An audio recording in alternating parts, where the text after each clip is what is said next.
நேராக வந்தேன், முகம் கை கால் கழுவினேன், பட்டையாக விபூதி பூசிட்டேன். முருகா எனக்கு வயிறு வலி சரியாக போகணும்ப்பா, நீ தான் பார்க்கணும், எனக்கு மாத்திரை மருந்து தெரியாதுப்பா அப்படின்னு சொல்லிட்டு அப்படியே உட்காந்துருந்தேன். அப்படியே சோஃபாவில் உட்காந்துருந்தேன். எப்படி வயிறு வலி வந்தது எப்படி போச்சுன்னு சத்தியமாக எனக்கு தெரியாதுங்க, சத்தியமாக எனக்கு தெரியாது. அவ்வளோ அவ்வளோ அற்புதமானவருங்க, அவ்வளோ அற்புதம். அது நீங்கள்லாம் சின்ன வயசுலேருந்து முருகரை கும்பிட்டு பழக்கம். ஆனால் நான் நடுவில் போனேன். அவரை திட்டினவளுக்கு போனால் கூட அவருக்கு கோபம் வராது. அவர் வந்து அன்பாக கருணையாக பார்க்குற தெய்வம்னு ஐயா சொன்னார். அது 100க்கு 200% உண்மை. நான் அனுபவிச்சுக்கிட்டு இருக்கேன்.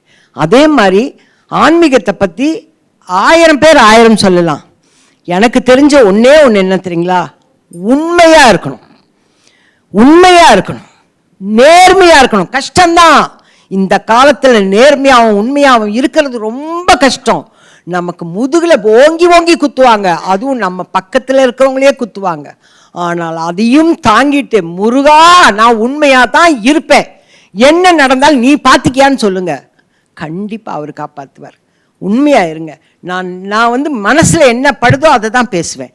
எட்டுக்கட்டு பேசுகிறதுக்கோ இல்லை கதை பண்ணி பேசுகிறதுக்கோ எல்லாம் தெரியாது.